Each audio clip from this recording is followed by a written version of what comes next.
तो गाइज आज हम लेकर आए हैं कक्षा 10 सामाजिक विज्ञान के 15 महा इम्पॉर्टेंट लघु उत्तरीय प्रश्न को, जो कि आपके यूपी बोर्ड एग्जाम में 3 नंबर में पूछे जाने वाले प्रश्न हैं। और ध्यान रहे कि ये जो 15 क्वेश्चन है ये आपके 2023 यूपी बोर्ड एग्जाम के लिए मोस्ट इम्पॉर्टेंट क्वेश्चन होने वाले हैं। तो बिना किसी देरी के करते हैं वीडियो को स्टार्ट और चलते हैं हम अपने पहले नंबर क्वेश्चन पर।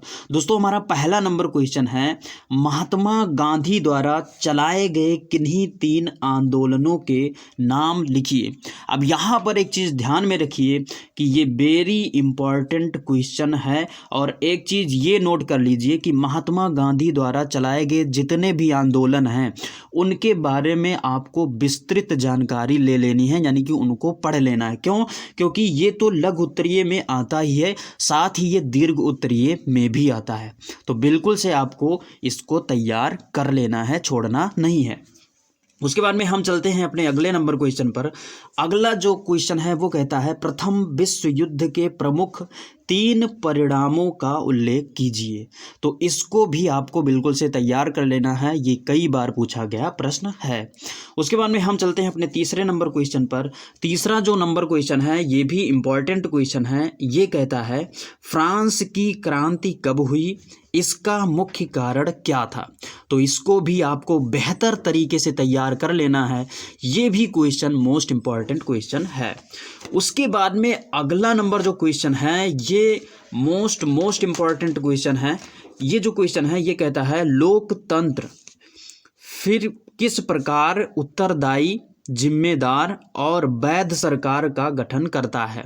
एक चीज यहां पर नोट कर लीजिए कि जहां पर लोकतंत्र आ जाए समझ लीजिए कि वो मोस्ट इम्पॉर्टेंट क्वेश्चन होने वाला है। क्योंकि यहाँ पर आप देखिए कि अगर आप पिछले कई वर्ष के पेपर उठाकर देखेंगे तो लोकतंत्र से रिलेटेड क्वेश्चन बहुत बार पूछे गए हैं। यहाँ पर मैं इसमें अथवा लगाकर कुछ क्वेश्चंस दे रहा हूँ, और एक चीज़ ध्यान में रखिएगा कि लोकतंत्र से जितने भी क्वेश्चन बनते हैं उसके नियर अबाउट उसको बिल्कुल से आपको तैयार करना होगा। तो यहाँ पर अथवा लगाकर एक क्वेश्चन हमने लिख दिया है जो कि कई बार पूछा गया है, लोकतंत्र किन स्थितियों में सामाजिक विविधता को संभालता है। तो इसको भी आपको तैयार कर लेना है। यहाँ पर फिर हमने अथवा लगाकर लोकतंत्र के बारे में लिखा है, लोकतंत्र में सत्ता की साझेदारी क्यों जरूरी है, ये भी मोस्ट इंपॉर्टेंट है। उसके बाद में फिर अथवा लगाकर हमने लोकतंत्र के बारे में लिखा है, लोकतंत्र पर संक्षिप्त टिप्पणी लिखिए। तो एक चीज बिल्कुल से आप नोट कर लीजिए कि ये जो आपका लोकतंत्र वाला पार्ट है ये आपके लिए मोस्ट इम्पॉर्टेंट होने वाला पार्ट है, क्योंकि इससे रिलेटेड क्वेश्चन आपके दीर्घ उत्तरीय प्रश्न में और लघु उत्तरीय प्रश्न में दोनों में आते हैं और हर वर्ष आते हैं। तो बिल्कुल लोकतंत्र से रिलेटेड जितने भी क्वेश्चन हैं इसको आपको तैयार करना होगा। उसके बाद में हम चलते हैं अपने 5वें नंबर क्वेश्चन पर। 5वां नंबर क्वेश्चन कहता है, भारतीय अर्थव्यवस्था पर वैश्विक आर्थिक महामंदी के किन्हीं 3 परिणामों का उल्लेख कीजिए। ये जो क्वेश्चन है ये भी मोस्ट इम्पॉर्टेंट क्वेश्चन है। क्यों? क्योंकि ये कई बार पूछा गया क्वेश्चन है, लगभग हर वर्ष पूछे जाने वाला क्वेश्चन है। तो बिल्कुल से आपको इसको तैयार करना होगा। उसके बाद में हम चलते हैं अपने 6वें नंबर क्वेश्चन पर। 6वां नंबर क्वेश्चन कहता है, गुटनबर्ग कौन था, मुद्रण के क्षेत्र में उसकी क्या भूमिका थी। ये चीज़ ध्यान में रखना कि ये जो मुद्रण टॉपिक है ये मोस्ट इंपॉर्टेंट टॉपिक है। ये जो क्वेश्चन होता है ये कभी कभी आपका केवल यही पूछेगा गुटनबर्ग कौन था, और फिर अलग कर क्वेश्चन पूछ लिया जाता है मुद्रण से आप क्या समझते हैं। तो बिल्कुल से इसको आपको बहुत ही बेहतर ढंग से तैयार कर लेना है, क्योंकि ये कई बार पूछा गया क्वेश्चन है। उसके बाद में हमारा अगला नंबर क्वेश्चन है 7वां नंबर क्वेश्चन, रॉलेट एक्ट क्या था, इसका विरोध कैसे किया गया था। तो ये जो क्वेश्चन है ये भी मोस्ट इंपॉर्टेंट क्वेश्चन है, बिल्कुल से आपको तैयार कर लेना है। उसके बाद में हमारा 8वां नंबर क्वेश्चन है, विश्व व्यापार संगठन से आप क्या समझते हैं, लिखिए। ये जो क्वेश्चन है ये वेरी इम्पॉर्टेंट क्वेश्चन है। क्यों? क्योंकि विश्व व्यापार संगठन जो है इससे रिलेटेड अदल बदल के क्वेश्चन आते रहते हैं। तो एक चीज़ आपको नोट कर लेना है कि जहाँ पर विश्व व्यापार संगठन यानी विश्व व्यापार संगठन से रिलेटेड जितने भी यानी विश्व व्यापार से रिलेटेड जितने भी क्वेश्चन आपको मिलें तैयार कर लीजिए, क्योंकि इससे रिलेटेड क्वेश्चन बदल बदल कर आते रहते हैं। तो ये आपका हो गया 8 क्वेश्चन। अब हम चलते हैं 9वें नंबर क्वेश्चन पर। तो गाइज अब हम आ चुके हैं अपने 9वें नंबर क्वेश्चन पर। 9वां नंबर जो क्वेश्चन है ये काफ़ी ज़्यादा इंपॉर्टेंट क्वेश्चन है। ये कहता है भारतीय कृषि की 3 विशेषताएं लिखिए। तो ये जो क्वेश्चन है ये काफ़ी ज़्यादा इंपॉर्टेंट क्वेश्चन है, क्योंकि ये जो क्वेश्चन है ये इंपॉर्टेंट तो है ही, लेकिन इसकी 3 विशेषताओं में जैसे रबी खरीफ ये जो हो जाते हैं, तो जो ऐसा पूछ लेता है कि रबी के किन्हीं 3 फसलों के नाम लिखिए, खरीफ के किसी 3 फसलों के नाम लिखिए, ऐसा कर कर आ जाता है। तो भारतीय कृषि की विशेषताओं में ये चीज़ें आपकी इम्पॉर्टेंट है। इसको बहुत ही बेहतर ढंग से और विस्तृत तरीके से पढ़ लीजिएगा, क्योंकि इससे रिलेटेड क्वेश्चन आपके एग्जाम में बार बार पूछे गए हैं। उसके बाद में ये जो हमारा 10वां नंबर क्वेश्चन है ये मोस्ट इंपॉर्टेंट क्वेश्चन है। क्वेश्चन कहता है वैश्वीकरण से आप क्या समझते हैं? भारतीय कृषि पर वैश्वीकरण के प्रभाव की संक्षिप्त व्याख्या कीजिए। मोस्ट इंपॉर्टेंट क्वेश्चन है। क्यों मोस्ट इंपॉर्टेंट क्वेश्चन है? क्योंकि ये दीर्घ उत्तरीय में पूछा जाने वाला प्रश्न भी है और लघु उत्तरीय में भी पूछा जाने वाला प्रश्न है और बार बार पूछे जाने वाला प्रश्न भी है। तो बिल्कुल से आपको तैयार कर लेना है। उसके बाद में हम चलते हैं अपने अगले नंबर क्वेश्चन पर। अगला नंबर क्वेश्चन कहता है ऊर्जा के पारंपरिक तथा गैर पारंपरिक स्रोत से आप क्या समझते हैं? ये जो क्वेश्चन है ये भी मोस्ट इम्पॉर्टेंट क्वेश्चन है।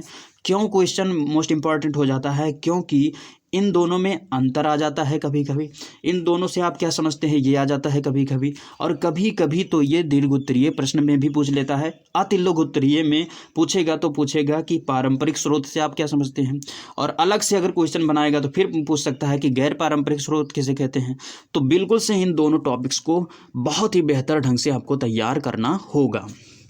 उसके बाद में हमारा अगला नंबर क्वेश्चन है महात्मा गांधी राष्ट्रीय ग्रामीण रोजगार गारंटी अधिनियम 2005 मनरेगा के उद्देश्य लिखिए।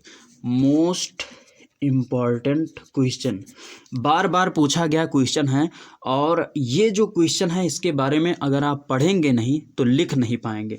तो बिल्कुल से आप इसको तैयार कर लेंगे, और अगर एक बार पढ़ लेते हैं तो बहुत ही आसानी से लिख भी ले जाएंगे। तो बिल्कुल से आपको इसको तैयार करना होगा। उसके बाद में हमारा अगला नंबर क्वेश्चन कहता है किसी एक पेय फसल का नाम लिखिए, उसको उगाने के लिए अनुकूल भौगोलिक परिस्थितियों का विवरण लिखिए।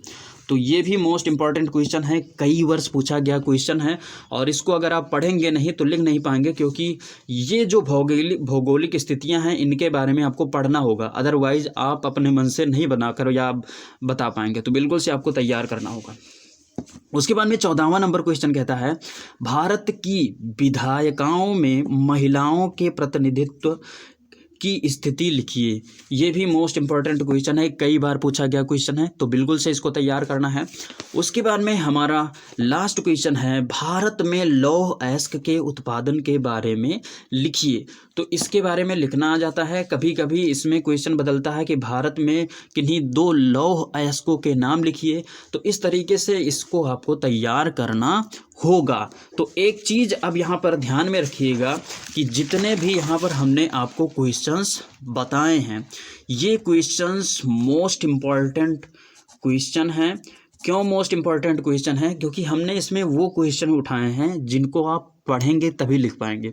हमने कुछ ऐसे क्वेश्चंस इंपॉर्टेंट को नहीं लिया है जो कि आप अपने मन से लिख भी ले जाएं। जैसे कि एक क्वेश्चन है चावल के उत्पादन के लिए कैसे भौगोलिक स्थिति होनी चाहिए, तो उसके बारे में आप लिख सकते हैं, क्योंकि भारत कृषि प्रधान देश है तो ज़्यादातर लोग उसके बारे में खुद से लिख सकते हैं, बनाकर लिख सकते हैं। एक बार पढ़ेंगे तो बिल्कुल से लिख ले जाएंगे। तो ऐसे कई सारे इंपॉर्टेंट क्वेश्चन जो कि आप खुद से लिख सकते हैं, ऐसे क्वेश्चन को हमने यहाँ पर नहीं लिया है। हमने उन्हीं क्वेश्चन को यहाँ पर लिया है जिनको बिना पढ़े आप नहीं लिख पाएंगे। तो यहाँ पर ये जो आपका इम्पॉर्टेंट पार्ट बनाया गया है बहुत ही सोच समझकर और देखकर बनाया गया है। तो बिल्कुल से अगर आप इन 15 क्वेश्चन को तैयार कर लेते हैं तो यकीन मानिए कि आपका जो पेन है वो एग्जाम में नहीं रुकने वाला। बाकी सामाजिक विज्ञान में नए क्वेश्चन हर वर्ष पुट कर दिए जाते हैं, ये भी बात यहाँ पर ध्यान में रखना होगा, लेकिन इसमें से आपको ज़्यादातर क्वेश्चन आपको एग्जाम में मिलेंगे। बाकी ये वीडियो कैसी लगी कमेंट बॉक्स में ज़रूर लिखना। मिलेंगे किसी नई वीडियो में, तब तक के लिए जय हिंद।